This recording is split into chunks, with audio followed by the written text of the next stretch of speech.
Fresh Morning. Fresh Morning. Avec Mosley ce matin sur les 104.5. Mosley, bonjour. Rebonjour Dafresh, rebonjour tout le monde. Est-ce qu'on n'a pas épuisé toute la substance de la guerre politique qui se passe entre des gens? Baro Chambrier et Michel Menga. Ouais. Bon, je crois. Pour l'instant, c'est pas épuisé, étant donné que là, on est maintenant rentré dans une phase où ils sont finalement en train de se jeter. Il y a ce qu'on appelle des volets de bois vert. Vous parlez le gros français. Voilà. Ils se disputent maintenant la paternité du parti, parce que entre les exclusions et la dernière intervention du ministre Menga, qui estime aujourd'hui que les élus RHM, parce qu'ils persistent et signent pour dire que le RHM reste une formation politique qui n'a pas été engloutie, du moins qui n'a pas été absorbée dans le cadre du congrès qui a donné naissance au RMP, au Rassemblement pour la Patrie, au RPM.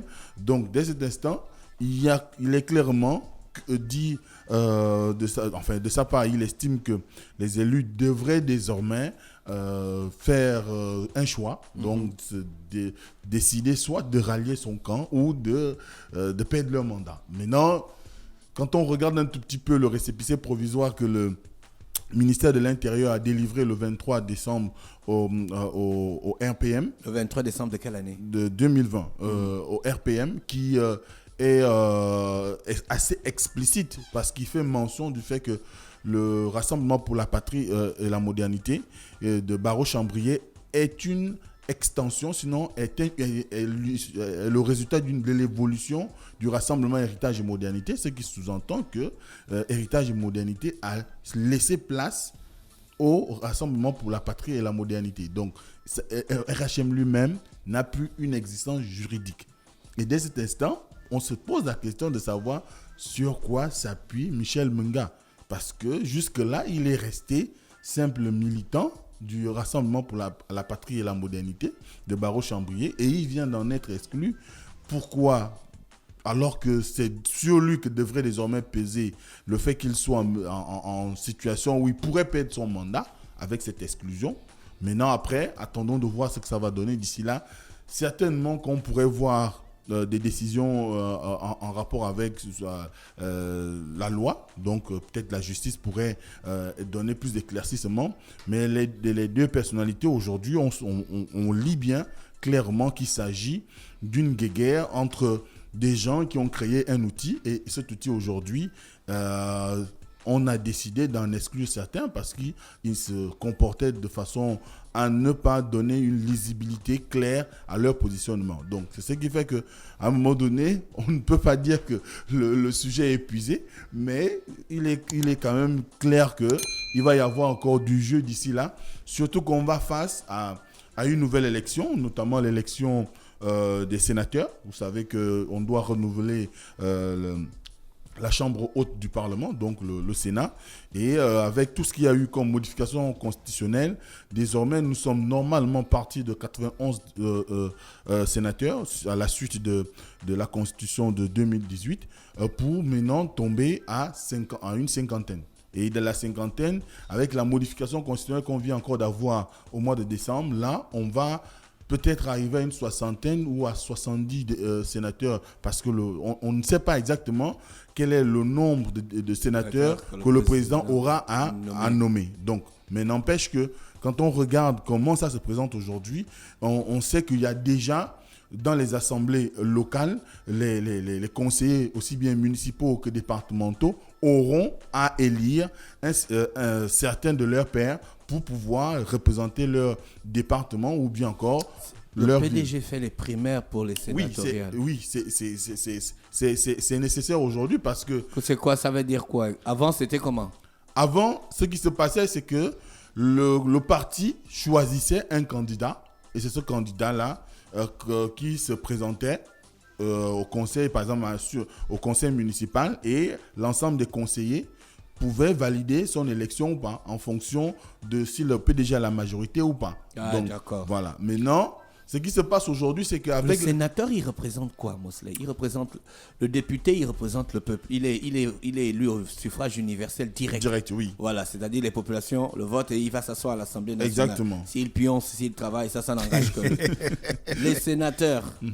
Les sénateurs, eux, ils sortent d'où exactement? Les sénateurs sont des élus. Le mode de scrutin est ce qu'on dit universel indirect. Ouais. C'est-à-dire qu'ils sont élus par des conseillers qui, eux, ont été élus pendant les élections locales. D'accord. Comme on a eu en 2018, il y a eu des élections locales et législatives couplées.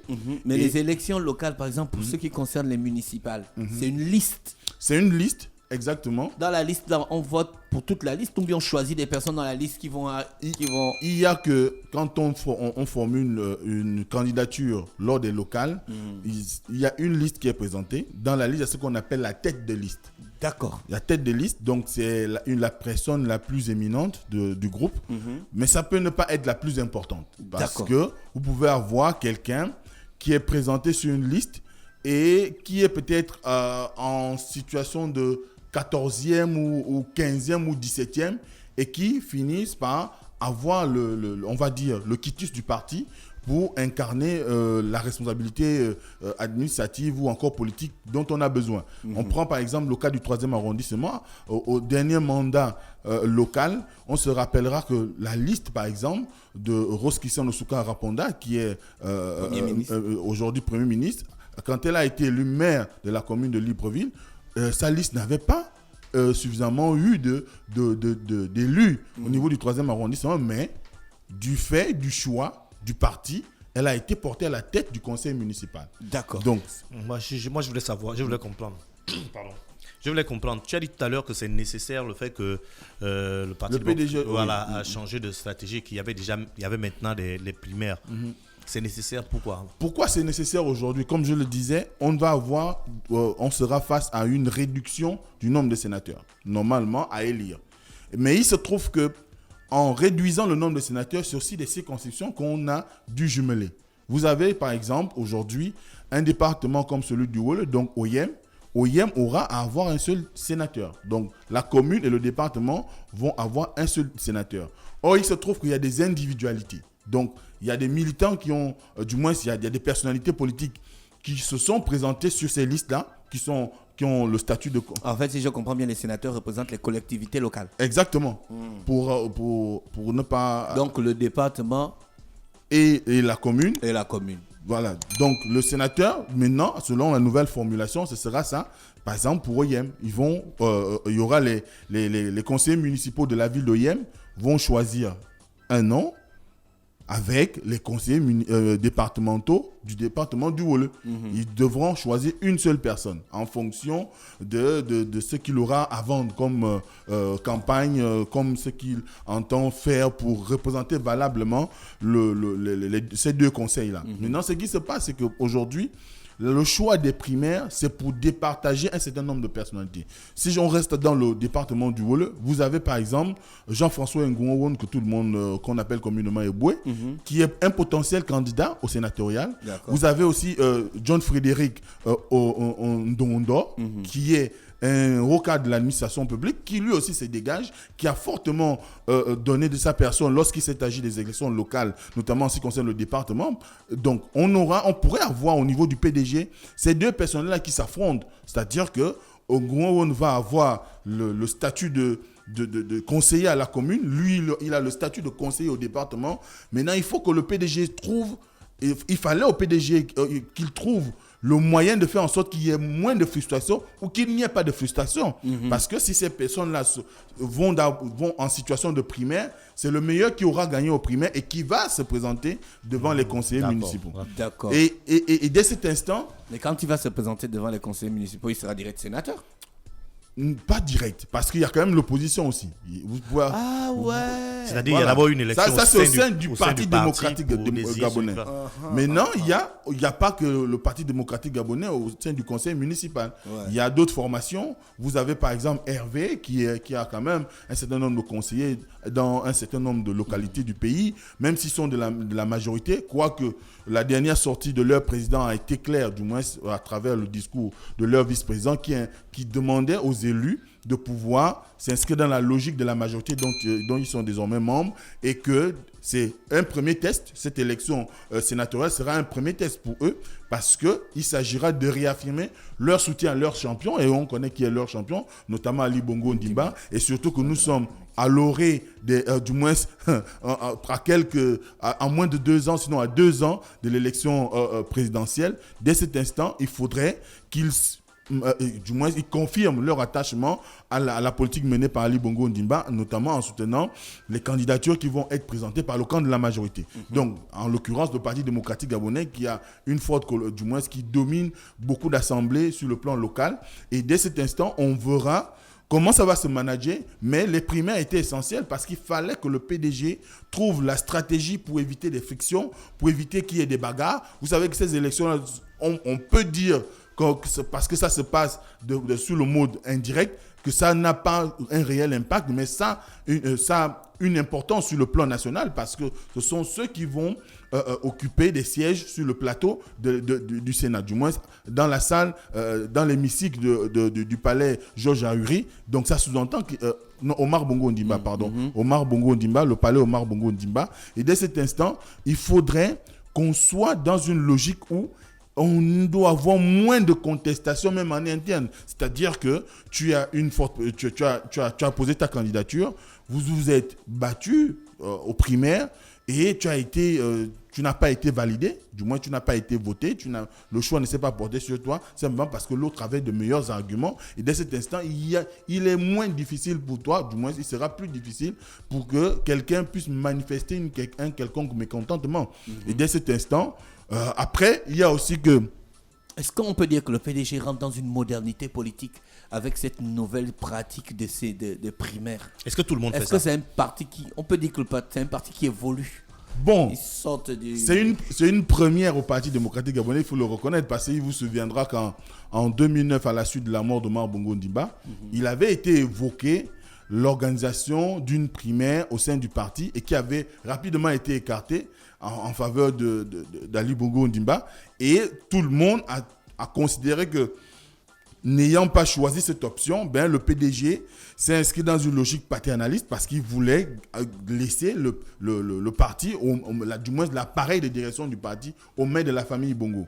Maintenant, en faisant le choix de s'inscrire dans la logique d'organiser des primaires, ils s'ouvrent quand même, au vent ils donnent la possibilité aux militants désormais de pouvoir réellement, au niveau du parti, se choisir leurs élus, se choisir leurs leaders, et cela donne une certaine respiration. Mais ce n'est pas la première fois que les primaires sont organisées dans une formation politique dans notre pays, parce que le RNB à l'époque, en 1996, aux législatives, avait été la première formation à organiser ce type d'élection en interne, et on a connu un certain engouement de la part des candidats du RNB à l'époque. Et je me rappelle qu'au niveau, par exemple, du 5e siège du département du Wole, M. Célestin Nguemo Yama avait été élu, qui est membre du RNB, donc RPG aujourd'hui. Donc ça sous-entend que c'est un mode de scrutin qui évite qu'il y ait des frustrations, qui évite qu'il y ait des réclamations, qui évite même les bagarres. Parce que... Est-ce qu'au PDG, on se bat,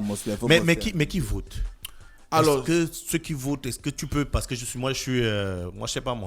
membre du Parti démocratique gabonais à Libreville, et il y a des primaires, est-ce que tu peux aller voter dans Aoyem? Non, on vote dans la localité où on est élu. Mais qui vote? C'est ce qu'on veut savoir. Je suis en train d'y arriver. Oui, arrive. Ceux qui votent, ce sont les conseillers municipaux ou les conseillers départementaux. Donc les gens les gens comme le grand. Ouais. D'accord, je pense que tout le monde, le fait que tu aies ta carte de membre. Est-ce qu'il y a beaucoup de conseillers départementaux et puis des conseillers municipaux? Oui, je n'ai pas le nombre exact. Par exemple, au niveau de Libreville, ce sont tous les arrondissements de Libreville.